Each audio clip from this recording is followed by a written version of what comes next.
যুক্তরাষ্ট্রের টেক্সাসের অস্টিন শহরে একটি স্টোরে বন্দুক হামলায় ৩ জন নিহত হয়েছেন। এই ঘটনায় সন্দেহভাজন এক ব্যক্তিকে আটক করেছে পুলিশ। তবে অস্টিন ট্রাভিস কাউন্টির জরুরি সেবা সংস্থা এক্সে জানিয়েছে তারা ৪ জনকে সহায়তা দিয়েছে। বন্দুক হামলার পর ঘটনাস্থলের আশপাশে কয়েকটি সড়ক বন্ধ করে দেওয়া হয়। এই ঘটনায় স্থানীয়দের সতর্ক থাকার আহ্বান জানানো হয়েছে। অস্টিন পুলিশ সামাজিক যোগাযোগ মাধ্যম এক্সে জানিয়েছেন এই ঘটনার তদন্ত চলছে।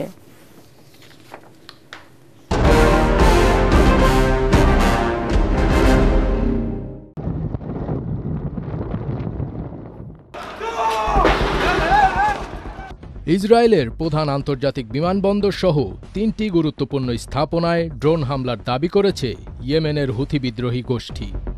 জানা গেছে, ইসরায়েলের প্রধান আন্তর্জাতিক বিমানবন্দর সহ ৩টি গুরুত্বপূর্ণ স্থাপনায় ড্রোন হামলা চালিয়েছে ইয়েমেনের সশস্ত্র গোষ্ঠী। ড্রোনগুলো সফলভাবে আঘাত হানার দাবি করেছে গোষ্ঠীটি। হুথি মুখপাত্র ব্রিগেডিয়ার জেনারেল ইয়াহিয়া সারি এ তথ্য নিশ্চিত করেছেন। তবে ইসরায়েলি সেনাবাহিনী ইয়েমেন থেকে ছোড়া ২টি ড্রোন মাঝপথে আটকে দেওয়ার দাবি করেছে। হুথি মুখপাত্র এক বিবৃতিতে বলেন, আমরা ৩টি ড্রোন ব্যবহার করে ৩টি সামরিক অভিযান পরিচালনা করেছি। এই ধারাবাহিক অভিযানে বেন গুরিয়ন বিমানবন্দর সহ বেয়ারশেবা ও আশকেলনের আরও ২টি লক্ষ্যবস্তুতে আঘাত এনেছে ড্রোনগুলো। শনিবার ৯ আগস্ট ইরানের আধা সরকারি সংবাদ সংস্থা মেহের নিউজ এ খবর দিয়েছে।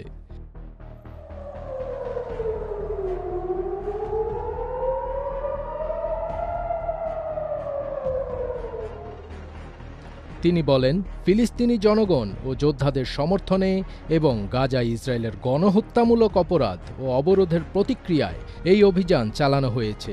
একই সঙ্গে ইসরায়েলি বন্দরে কার্যরত সব কোম্পানিকে সতর্ক করে দিয়ে সারি হুঁশিয়ারি দেন, এসব বন্দরের সঙ্গে ব্যবসা অবিলম্বে বন্ধ না করলে তাদের জাহাজও টার্গেটে পরিণত হবে, সে তাদের গন্তব্য যেখানেই হোক। ইসরায়েলি বন্দরে কার্যরত সব কোম্পানিকে সতর্ক করে ব্রিগেডিয়ার ইয়াহিয়া সারি আরও বলেন, এসব বন্দরের সঙ্গে যে কোনো ধরনের ব্যবসা অবিলম্বে বন্ধ না করলে যে কোনো দেশের যে কোনো জাহাজ আক্রমণের শিকার হতে পারে।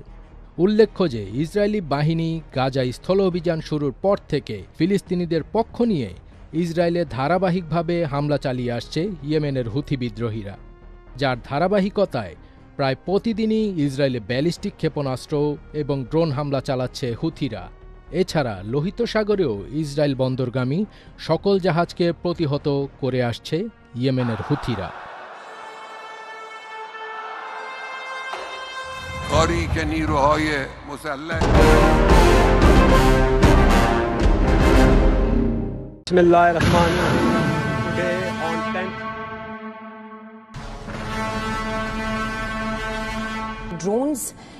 ফের উত্তেজনা ছড়িয়ে পড়েছে ভারত পাকিস্তান সম্পর্কে।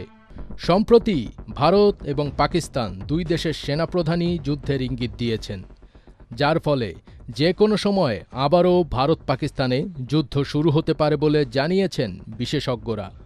ভারতের সেনাপ্রধান জেনারেল উপেন্দ্র দ্বিবেদী সম্প্রতি সতর্ক করে বলেছেন, দেশের সামনের সশস্ত্র সংঘাত ধারণার চেয়ে শিগগিরই শুরু হতে পারে।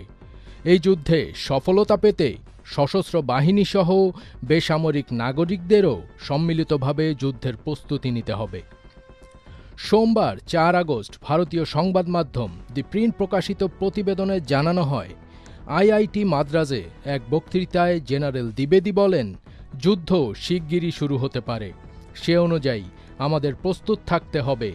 এবার এই লড়াই আমাদের সবাইকে একসঙ্গে মিলিত হয়ে মোকাবিলা করতে হবে। সেনাবাহিনীর জনসংযোগ দপ্তর এই বক্তব্যের ভিডিও প্রকাশ করেছে। ভিডিওতে তিনি বলেন, ভবিষ্যতের নিরাপত্তা নিশ্চিত করতে সেনাবাহিনী, বিজ্ঞানী, শিল্পখাত, শিক্ষাবিদ এবং সাধারণ নাগরিকদের সমন্বিতভাবে কাজ করতে হবে। কোনো দেশের নাম না করে তিনি সতর্ক করেন, আগামী সংঘাতে শত্রুপক্ষ একা নাও থাকতে পারে, অন্য দেশের সহায়তাও পেতে পারে। भारत पर आतंकी हमला हुआ तो मुंह तोड़ जवाब दिया जाएगा। অন্যদিকে যুক্তরাষ্ট্রের ফ্লোরিডায় এক অনুষ্ঠানে প্রকাশ্যে পারমাণবিক যুদ্ধের হুমকি দিয়েছেন পাকিস্তানের সেনাপ্রধান ফিল্ড মার্শাল আসিম মুনির। গেল শনিবার ৯ আগস্ট টাম্পায় আয়োজিত এক ডিনারে তিনি বলেন, আমরা পারমাণবিক শক্তিধর দেশ। যদি মনে করি আমরা শেষ হয়ে যাচ্ছি, তাহলে অর্ধেক দুনিয়াকে সঙ্গে নিয়ে যাব। মুনির হুঁশিয়ারি দিয়ে আরও বলেন, সিন্ধু নদীতে ভারতের নির্মিত কোনো অবকাঠামো পাকিস্তানের পানি প্রবাহে বাধা দিলে সেটি ক্ষেপণাস্ত্র দিয়ে গুঁড়িয়ে দেব। তার দাবি, পেহেলগামে সন্ত্রাসী হামলার পর ভারত একতরফাভাবে সিন্ধু পানি চুক্তি থেকে সরে গিয়ে পাকিস্তানের ২৫ কোটি মানুষকে অনাহারের ঝুঁকিতে ফেলেছে। তিনি বলেন, ভারতের বাঁধ তৈরি হলে আমরা সেখানে ১০টি ক্ষেপণাস্ত্র মেরে তা ধ্বংস করে দিব। সিন্ধু নদী ভারতের ব্যক্তিগত কোনো সম্পত্তি নয়।